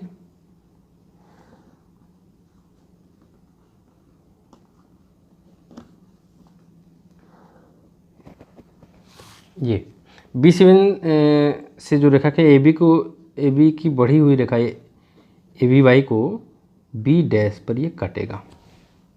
ठीक है, अब B डैश से AC की बढ़ी हुई रेखा पर BC के समांतर रेखा खींचेंगे। BC के समांतर खींचना है तो इसको ऐसे कर लेंगे, और सपोर्ट इस बार कहाँ से देंगे, इधर से देंगे, ऐसे ऐसे खिसकाना है ना, ऐसे खिसकाना है तो हम ऐसे सपोर्ट दे देंगे, ऐसे सपोर्ट दे दिया, ये C डैश हो जाएगा। यही तो AB डैश C डैश अभिष्ट त्रिभुज है। ठीक है, तो रचना लिखेंगे, इसका रचना लिखना है, तो समयाभाव है तो मैं रचना लिख दे रहा हूँ, फिर उसके बाद आपको समझा देता हूँ। अब रचना के चरण देख लेते हैं। रचना के चरण में सबसे पहले क्या किया था हम लोग, त्रिभुज बनाए थे। तो सर्वप्रथम दिए गए माप का एक त्रिभुज ABC बनाया, मान लेते हैं ABC है, ABC बनाया। अब त्रिभुज ABC के बिंदु A से न्यून कोण बनाती हुई रेखा AX खींचा। यहाँ पर हमने 60 अंश का कोण बनाया, लिखेंगे नहीं, 60 अंश लिखने की जरूरत नहीं है। न्यून कोण ये तो हमने बना दिया ना, आप थोड़ा सा अनुमान लगा करके ऐसे खींच दीजिए, न्यून कोण हो जाएगा। 90 अंश से छोटा होना चाहिए। न्यून कोण बना AX, ये रेखा AX खींच दिया। अब AX पर जो है B1, B1, B2, B2, B2, B3, B3, B4 इस तरह से करके B6, B7 सभी बराबर चाप काटे। अब B5 को B से मिला दिए, ठीक है, B5 को B से मिला दिए और B5 के समांतर यानी B5 के समांतर एक रेखा खींचा B7 से, जो AB की बढ़ी हुई रेखा को B डैश पर काटती है। यहाँ पर एक चीज़, B5 के समांतर B7 से, यहाँ पर B7 से रेखा खींचा जो AB की बढ़ी हुई भुजा को B डैश पर काटती है, ये करना पड़ेगा। अब फिर B डैश से BC के समांतर रेखा खींचा जो AC की बढ़ी हुई भुजा को C डैश पर काटता है। B डैश से भुजा BC के समांतर रेखा खींचा जो AC की बढ़ी हुई भुजा को C डैश पर काटता है। अब A, B dash, C dash यही अभिष्ट त्रिभुज है, ठीक है ना। बस यही रचना हो गया, इतना ही करना था इसमें। अच्छा, 7 का फर्स्ट पार्ट में ही अथवा वाला पार्ट था। 4 सेंटीमीटर त्रिज्या के एक वृत्त पर 6 सेंटीमीटर त्रिज्या के एक सौकेंद्रीय वृत्त की किसी बिंदु से एक स्पर्श रेखा की रचना कीजिए। किस पर? 4 सेंटीमीटर त्रिज्या वाले वृत्त पर स्पर्श रेखा खींचना है। किससे? 6 सेंटीमीटर त्रिज्या के एक सकेंद्रीय वृत्त के किसी बिंदु पर। सकेंद्री का मतलब होता है एक ही केंद्र से दोनों वृत्त खींचा गया। यही केंद्र लिया गया, 4 सेंटीमीटर लिया गया त्रिज्या, तो ये वाला खींचा गया। इसी केंद्र से जब 6 सेंटीमीटर का खींचे तो बाहर वाला वृत्त खींचा गया। अब कह क्या रहा है कि बाहर वाले वृत्त पर स्थित एक बिंदु, हमने मान लिया कि बिंदु B है। इस बिंदु B से इस 4 सेंटीमीटर त्रिज्या पर वाले वृत्त पर स्पर्श रेखा खींचना है। तो ये देखिए, ये तो त्रिज्या यहाँ से यहाँ तक जो A लिया है हमने, ये 4 सेंटीमीटर होगा और O से B तक ये बाहरी वृत्त जो होगी उसकी त्रिज्या 6 सेंटीमीटर होगी। ये हो गया। अब करना क्या है, क्या करते हैं, इस OB का लंबार्धक किया। बस सिंपल से है, जैसे एक वृत्त के बाहर स्थित बिंदु है, ये है ना। वृत्त के बाहर स्थित कोई बिंदु होता है तो क्या करते हैं, केंद्र से उस बिंदु को मिला देते हैं, फिर उसके बाद उसका अर्धक करते हैं, फिर वृत्त खींचते हैं। देखिए कैसे कैसे, यहाँ से अर्धक किया, ऊपर भी नीचे भी चाप काटेंगे, फिर यहाँ से ऐसे ऐसे, ये इसको मिला देंगे, मिलाएंगे तो यह OB को बिंदु M पर काटेगा। ये M पर, मान लिया कि M पर काटता है। अब OM या BM के बराबर त्रिज्या लेकर के वृत्त खींच देंगे, हल्का सा वृत्त खींचेंगे जो 4 सेंटीमीटर त्रिज्या वाले वृत्त को P और Q पर, ये P और Q पर काटता है। बस B से BP और BQ को मिला देंगे।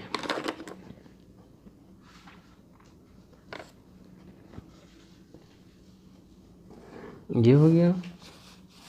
उसी तरह से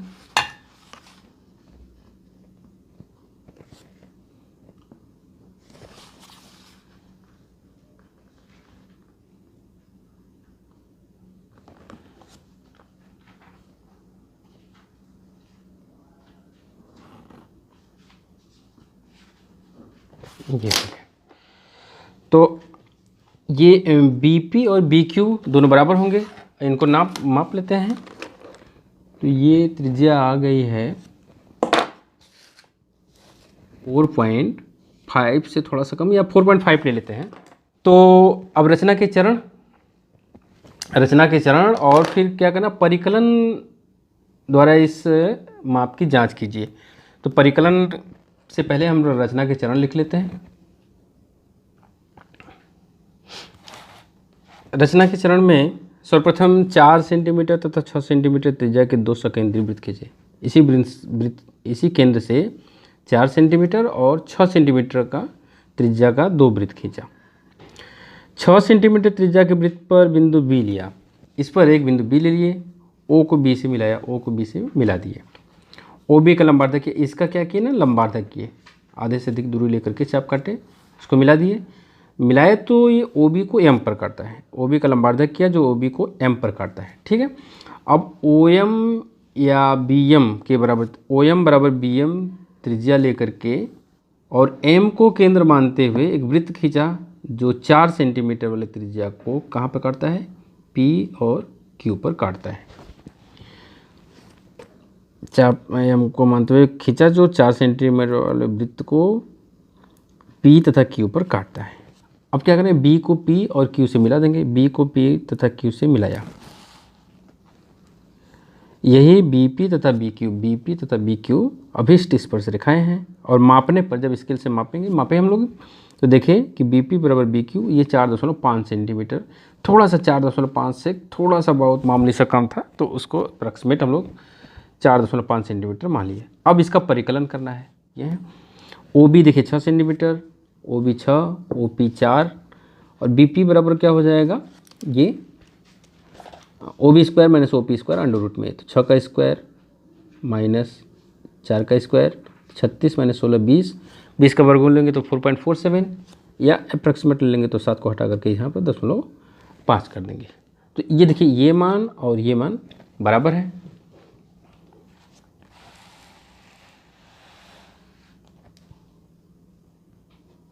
क्वेश्चन नंबर 7 का थर्ड पार्ट, एक मोटर बोट जिसकी स्थिर जल में चाल 18 किलोमीटर प्रति घंटा है, 24 किलोमीटर धारा के प्रतिकूल जाने में वही दूरी धारा के अनुकूल जाने की अपेक्षा 1 घंटा अधिक लेती है।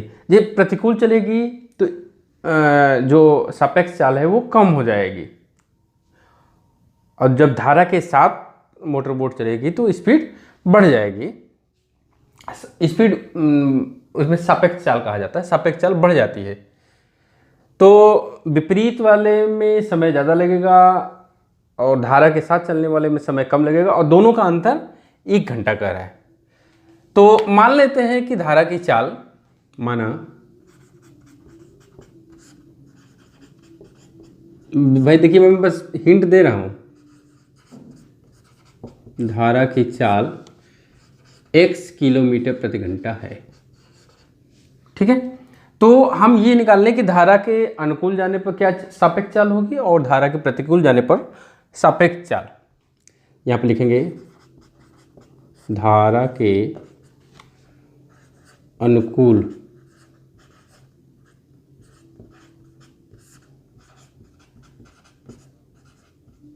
सापेक्ष चाल, अनुकूल में सापेक्ष चाल जुड़ जाएगी। अच्छा यहाँ पे एक चीज छूट गया,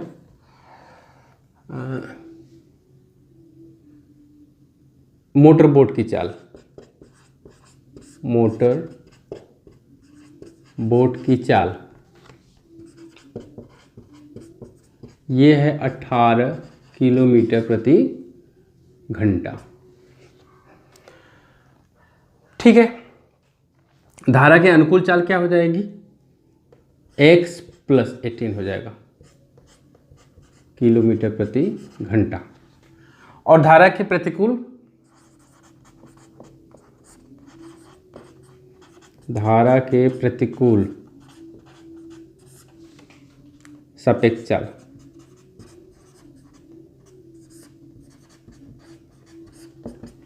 क्या हो जाएगा,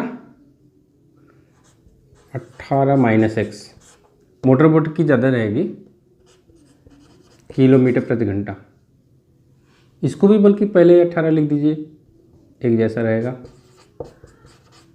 ठीक है, अब ये तो मोटर बोट की अनुकूल और प्रतिकूल चाल हो गई धारा की। अब दूरी जो है, चाहे प्रतिकूल धारा के प्रतिकूल भी 24 किलोमीटर जा रहा है और धारा की दिशा में यानी अनुकूल भी 24 किलोमीटर जा रहा है।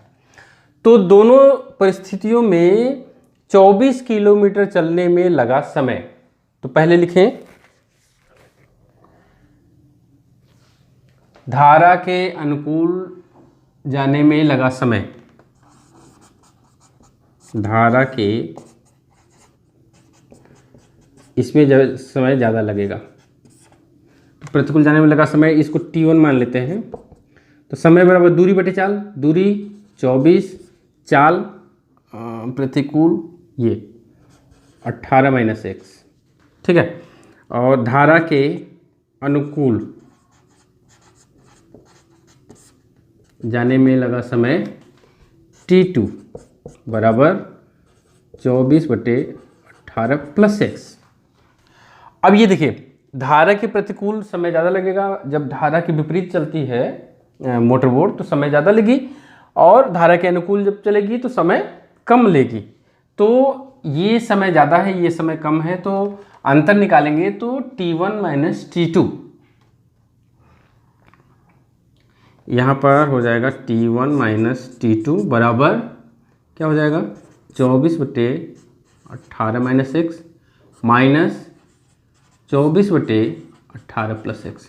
और ये जो अंतर है वो 1 घंटे का है, 1 घंटा अधिक समय लगती है, तो ये 1 घंटे का अंतर है। यहाँ पे 24 कामन और ये 24 कामन ले लिए, और ये एक स्टेप हम और बढ़ाते चल रहे हैं, माइनस ये इधर जाएगा तो ये माइनस तो 18 हो जाएगा, लेकिन ये माइनस प्लस हो जाएगा, और बट्टे में 18 - x और 18 प्लस x लघुत्तम हो जाएगा ये।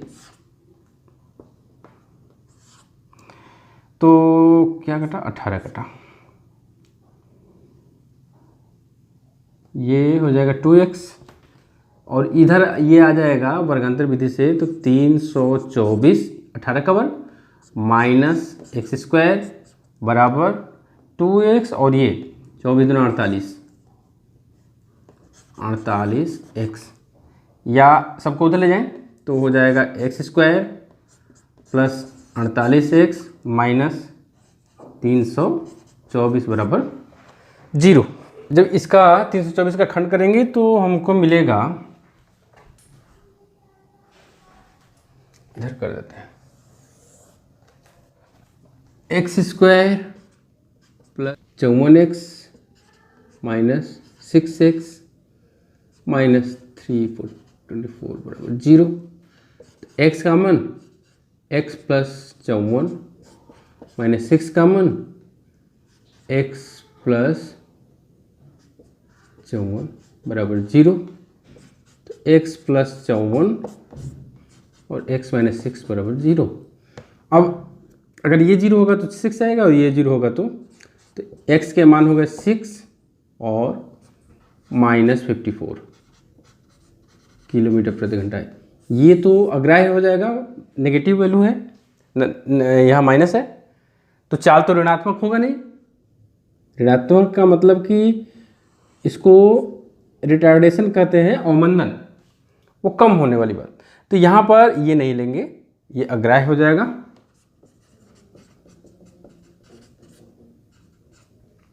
तो x बराबर 6 किलोमीटर प्रति घंटा। अतः धारा की चाल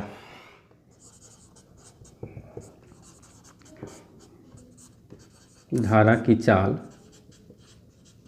6 किलोमीटर प्रति घंटा है, ये आंसर हो जाएगा। क्वेश्चन नंबर 7 का फोर पार्ट ही है, अथवा करके। एक राजमार्ग पर दो स्थान A और B 100 किलोमीटर की दूरी पर, एक राजमार्ग है, रोड है, नेशनल हाईवे, जिसमें दो स्थान है A और B 100 किलोमीटर की दूरी पर हैं। एक कार A से तथा दूसरी कार B से एक ही समय चलना प्रारंभ करती है। एक A कार A जगह से और एक B जगह से एक ही साथ चलना शुरू की। यदि ये कारें भिन्न भिन्न चालों से एक ही दिशा में चलती हैं, कहने का मतलब कि अगर कहीं ये दो स्थान है 100 किलोमीटर की दूरी पर है, एक कार यहाँ से एक कार यहाँ से चलना शुरू की, एक ही दिशा की अगर बात करें तो ये अगर इस डायरेक्शन में जा रहा है ना, ये इस डायरेक्शन में जा रहा है, तो ये भी इसी डायरेक्शन में जा रहा है। ठीक है, तो वे 5 घंटे पश्चात मिलती हैं। तो ये दोनों 5 घंटे पश्चात यानी कि सी पर दोनों मिलती हैं। स्पष्ट है कि ए की चाल अधिक होगी, क्योंकि ए जो है यहाँ से यहाँ तक की दूरी तय करेगा और बी 5 घंटे में यहाँ से यहाँ तक। तो बी की स्पीड कम है, ए की ज़्यादा है। और अगर कि बी से सी तक जाने में बी वाले कार को डी दूरी अगर तय करना पड़े, ये यहाँ से यहाँ तक जाने में डी दूरी अगर तय कर रहा है, डी किलोमीटर, तो ए क्या हो जाएगा, यहाँ से यहाँ तक 100 और प्लस और डी यानी कि 100 प्लस डी तय करना पड़ेगा। उसको 100 प्लस डी डिस्टेंस कवर करना पड़ेगा। ठीक है, इसकी अभी बाद में बात करेंगे। चलते हैं। अच्छा हाँ, कार की चाल ज्ञात करनी है तो मान लेते हैं इसका x किलोमीटर प्रति घंटा और इसका y किलोमीटर प्रति घंटा। तो यहाँ पर लिखेंगे माना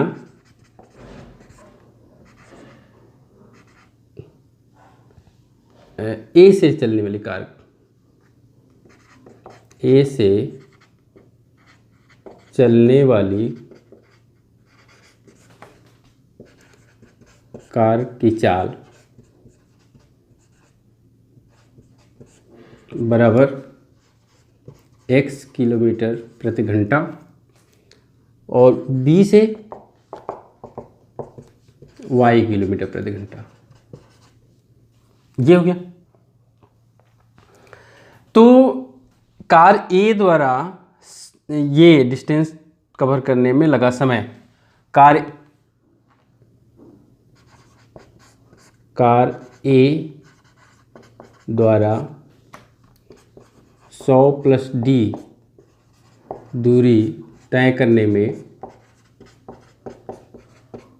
लगा समय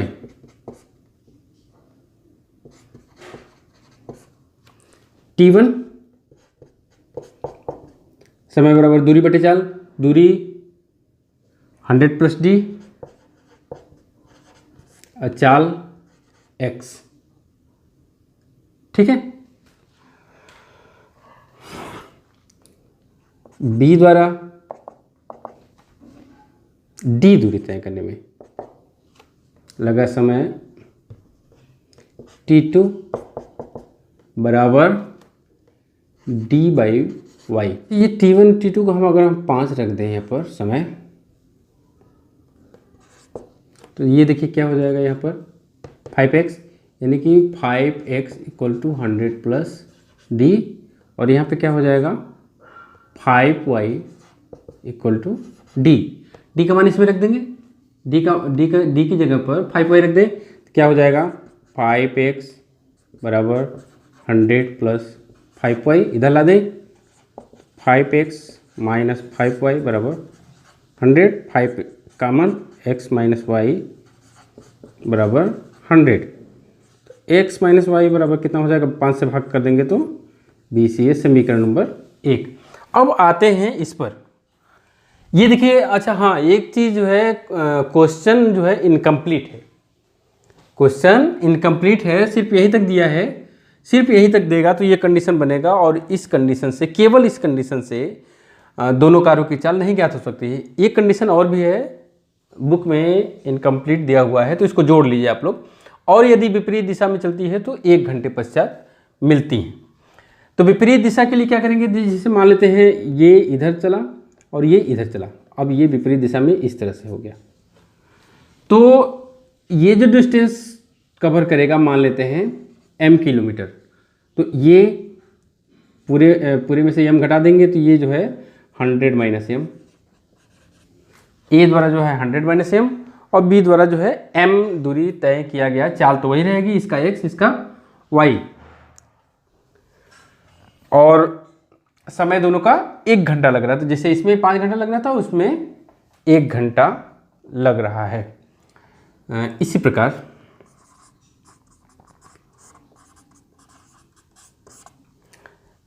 कार A द्वारा तय करने में लगा समय, कार A द्वारा 100 माइनस m, इसी प्रकार कार ए द्वारा 100 - m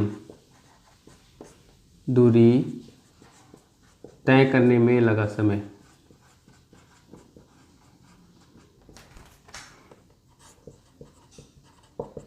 समय 1 बराबर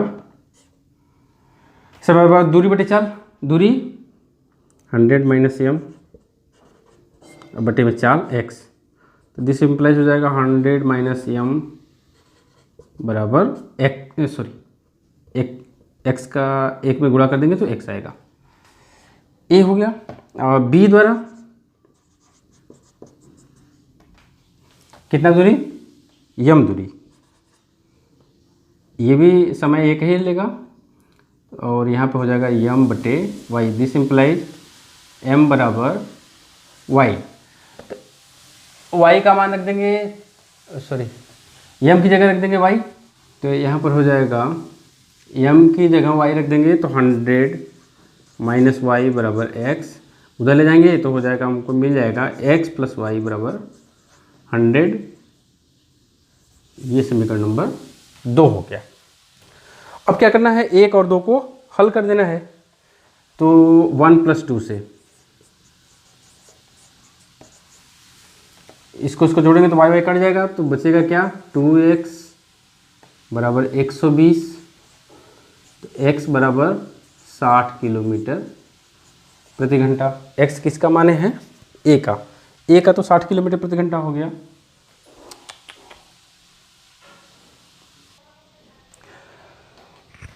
अब x का मान समीकरण नंबर 2 में रख दें या 1 में रख दें, तो 2 में रखने पर तो x की जगह 60 + y बराबर 100, 60 को उधर, तो y बराबर कितना हो जाएगा, 100 - 60 = 40 किलोमीटर प्रति घंटा। कहने का मतलब कि कार ए की चाल, अतः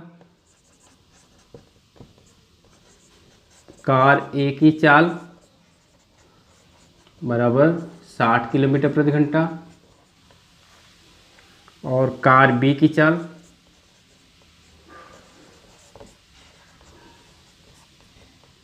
40 किलोमीटर प्रति घंटा। ये आंसर हो जाएगा।